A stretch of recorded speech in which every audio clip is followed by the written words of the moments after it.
Amsal 7 ayat 1. Hai anakku, berpeganglah pada perkataanku dan simpanlah perintahku dalam hatimu.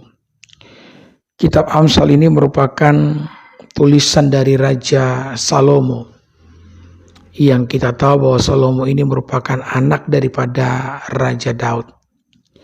Salomo memiliki karunia yang jarang, bahkan tidak dimiliki oleh kebanyakan orang atau kebanyakan raja-raja Israel, yakni dia memiliki karunia hikmat, ya. Dia memiliki karunia pengertian, dan itulah yang kemudian membuat Israel itu berjaya, ya. Itulah yang membuat kemudian Israel itu mengalami kemajuan yang luar biasa ketika dipimpin oleh raja yang memiliki hikmat ini, ya. Maka kita perlu mengerti bahwa hikmat daripada Tuhan adalah segalanya. Ya, hikmat Tuhan itu segalanya, saudara-saudara, karena hikmat itu adalah sumber, ya. Ada begitu banyak orang yang lebih mempertahankan harta, ya. Kebanyakan kan orang tua lebih mewarisi kepada anak-anak itu harta kekayaan. Saudara, kalau orang tua meninggalkan warisan dalam bentuk harta kekayaan, biasanya anak-anak akan berebut, ya, apalagi kalau orang tua sudah mati, ya kan? Maka akan ada yang namanya pertengkaran, saudara-saudara, ya, antara anak. Bahkan tidak sedikit yang bunuh-bunuhan karena warisan harta kekayaan yang diturunkan, ya, oleh orang tua. Saya mendengar bahkan beberapa pendeta dipanggil untuk mendoakan, saudara-saudara, ya, karena sudah terjadi perselisihan yang sangat berat antara satu dengan yang lainnya untuk memperebutkan warisan orang tua. Maka saya mau sampaikan, lebih baik adalah orang tua mewarisi hikmat, ya, di mana anak-anak itu dikasih sekolah tinggi, ya kan. Kalau punya tanah, ya saudara bisa menjualnya untuk menyekolahkan anak tinggi. Karena kalau hikmat dan pengertian itu tidak bisa dicuri, ya. Dan tidak semua yang menyukai hikmat dan pengertian. Dan yang luar biasa dari hikmat dan pengertian itu adalah hikmat pengertian itu menjadi sumber kekayaan, sumber kehormatan yang jarang disadari oleh banyak orang, ya. Orang berpikir menjadi berhikmat, menjadi berpengertian adalah melelahkan saja, atau sebuah perkara yang unfaedah, yang tidak ada gunanya. Tetapi sesungguhnya ketika kita punya pengertian, ketika kita punya hikmat, maka saudara bisa memperoleh apapun dalam hidup ini, ya. Saya ingat dengan Insinyur Ciputra, ya. Kalau saya tidak salah ingat, dia itu lulusan ITB, saudara, ya, yang bangun Citraland ini, ya kan. Di mana-mana kan ada Citraland. Dia kan yang membangun satu kawasan yang luar biasa yang ada di Jakarta. Waktu itu dia datang kepada Ibu Tien Soeharto, ya. Dia sudah menggambar sebuah daerah, saya lupa daerah apa di Jakarta itu yang sangat terkenal, ya, yang sangat luar biasa gambarnya, dan dia ingin membangun, dan dia berkata kepada Ibu Tien Soeharto, saya hanya punya ide tapi saya tidak punya uang, ya. Kemudian dikasihlah proyek itu kepadanya, maka dia diberkati luar biasa. Kenapa diberkati luar biasa, melimpah-limpah? Karena dia punya hikmat dan pengertian. Maka jangan pernah pandang remeh terhadap hikmat dan pengertian. Lebih khusus ketika Tuhan memberikan kepada kita hikmat dan pengertian di dalam menjalani kehidupan, karena itu adalah harta kekayaan, ya. Semua bangsa-bangsa takluk kepada Salomo, ya.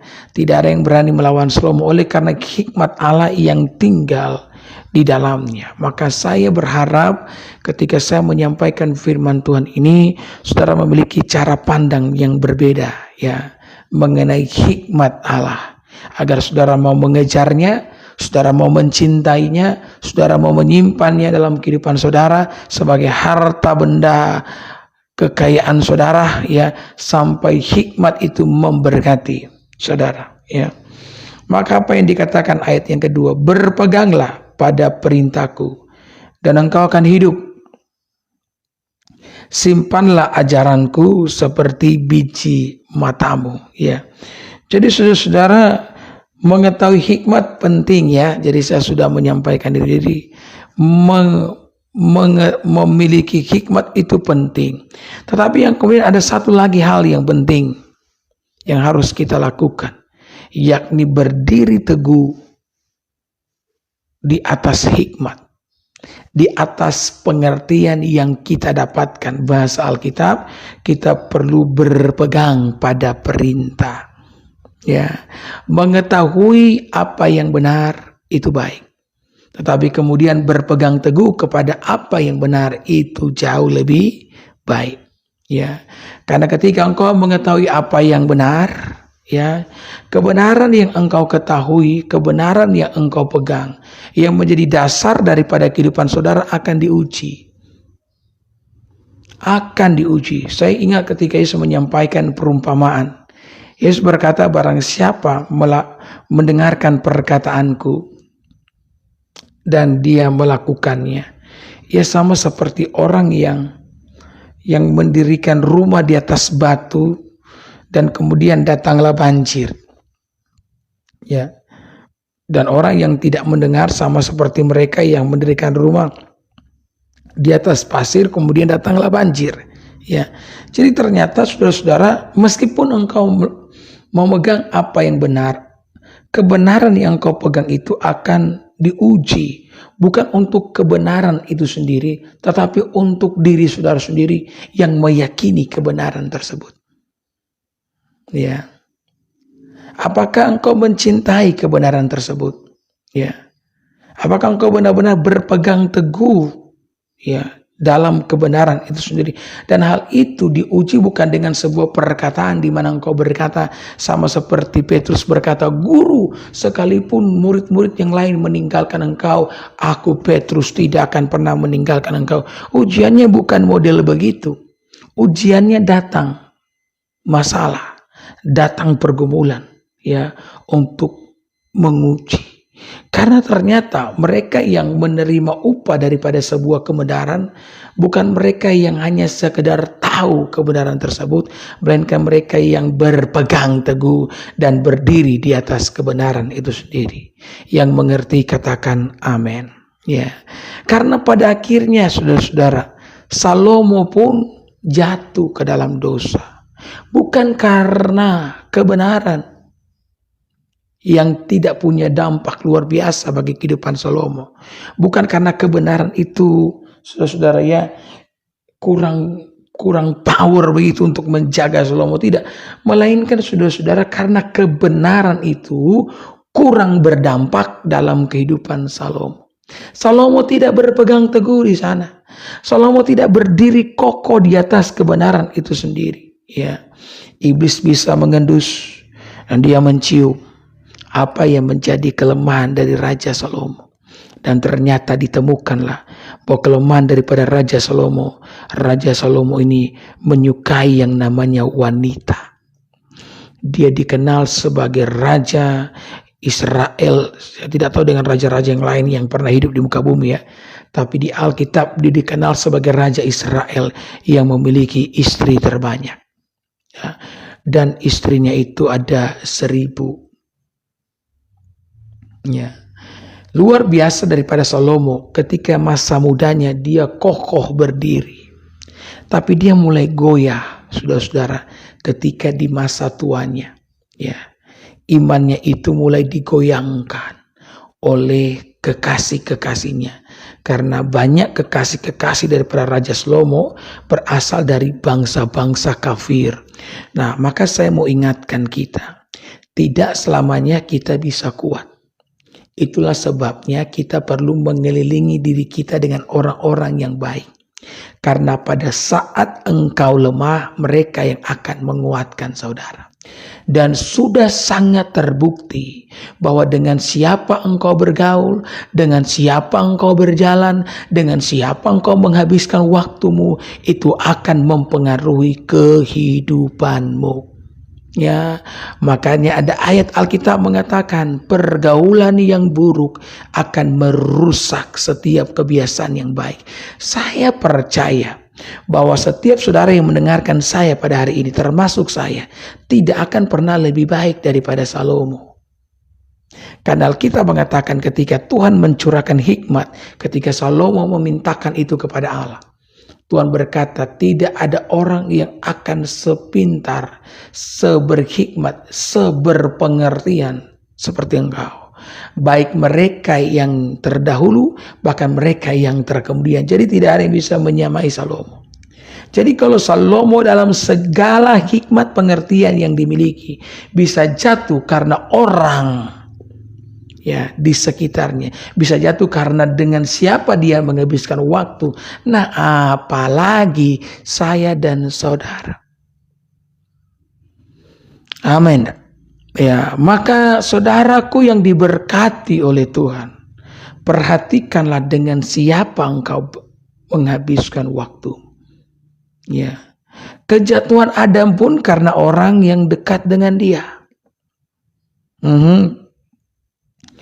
Ya, saya mengatakan ini kalau saudara sudah beristri ya sudahlah. Ya kan, artinya saudara harus hidup berhikmat. Mungkin juga bagi saudara yang belum menikah sudah perlu memperhatikan ini, ya kan? Carilah istri yang kata Alkitab itu sepadan. Dan saya percaya ini bukan hanya bicara soal hubungan antara suami dan istri, tapi hubungan apapun, lebih khusus dengan siapa engkau paling banyak menghabiskan waktu. Ketika di lingkungan pekerjaan, perhatikan baik. Ya. Teman-teman yang hanya membawa dampak negatif, saudara mungkin harus sedikit jaga jarak. Ya, bukan berarti saudara sombong. Saudara perlu ingatkan diri sendiri. Sedangkan Adam jatuh, sedangkan Salomo jatuh. Nah, apalagi saya dan saudara. Karena memang ada saatnya di mana kita lemah. Ya, yang luar biasa daripada Salomo ini, dia jatuh pada masa tua, saudara-saudara. Ya, pada saat dia lemah dan kebanyakan istri-istrinya itu muda-muda, cantik-cantik, maka mulai membelokkan hati aja Salomo, dan akhirnya Salomo jatuh dalam penyembahan berhala. Maka saudaraku, ujian daripada sebuah kebenaran yang kita tahu adalah mampu tidak kita berpegang dan berdiri di atasnya. Ya, ketika Tuhan mengizinkan ya banjir sini kan dalam bentuk apapun, seperti dalam bentuk masalah. Ya, saya mendapati satu hal, saudara, bahwa kenapa masalah banyak menjatuhkan kita ke dalam dosa. Ya, karena saudara-saudara, ya manusia itu tidak tahan dengan yang namanya tekanan, saudara. Betul ya. Kita tidak tahan dengan yang namanya tekanan. Ketika kita dalam sebuah tekanan, ya, dan godaan itu datang. Godaan itu kan menimbulkan rasa nyaman ya bagi hati kita, atau ada kenikmatan. Dosa itu kan punya dua sifat. Pertama dia nikmat, kemudian dia memikat. Dia nikmat, memikat, dan terakhir mengikat. Ya kan? Maka ketika kita melakukan apa yang benar, kadang-kadang kebenaran itu membosankan. Saudara perlu ingat ini. Dan saudara perlu belajar terbiasa dalam keadaan begini. Kalau tidak, gampang jatuh. Kenapa saya katakan membosankan? Contoh saja nih. Ya, tadi malam saya pergi mendoakan ada seorang bapak. Ya, dia mau turun mencari. Jadi dia sebagai pengurus kapal tuna, dan kapalnya mau berangkat ya subuh tadi, maka tadi malam saya diundang untuk mendoakan kapal tersebut. Nah, saya berhenti di lampu merah yang ada di daerah Ruko sana ya, di ujung jalan tol itu kan, lampu merah, saya berhenti, saudara. Waktu saya berhenti, ya kendaraan di belakang saya baik motor, mobil itu tetap jalan aja, seolah-olah itu lampu hijau. Ya. Nah, kita nih yang taat dengan hal tersebut kelihatan bodoh kan? bodoh kan, kelihatan bodoh kita. Ya, kita berhenti sementara yang lain itu ya main terobos saja. Sebenarnya mereka itu yang bodoh atau kita yang bodoh. Ya, tetapi tetap saja kita merasa seperti bodoh. Dan itulah perasaan yang sering kali iblis tinggalkan pada saat kita mengamalkan apa yang benar. Kita merasa bodoh dan kemudian kita merasa boring. Nah, itu menciptakan sebuah kondisi hati yang tidak nyaman. Dan kita tidak terbiasa dengan itu. Kita berusaha untuk cepat-cepat keluar dari ketidaknyamanan tersebut. Karena semua kita tidak suka dengan ketidaknyamanan. Kita akan berusaha agar perasaan hati kita ini lebih plong, free, ya, relief begitu. Maka dalam keadaan yang begitu iblis tahu, maka dia mendatangkan godaan. Godaan yang apabila kita melakukan itu akan segera menyudahi semua rasa tidak nyaman di dalam hati kita. Ya, maka pada saat itulah kebanyakan di antara kita jatuh ke dalam dosa. Ya, itulah sebabnya saudara-saudara mengetahui apa yang benar itu baik. Ya, yang kemudian melakukannya dan tetap berdiri di atasnya itu jauh lebih baik.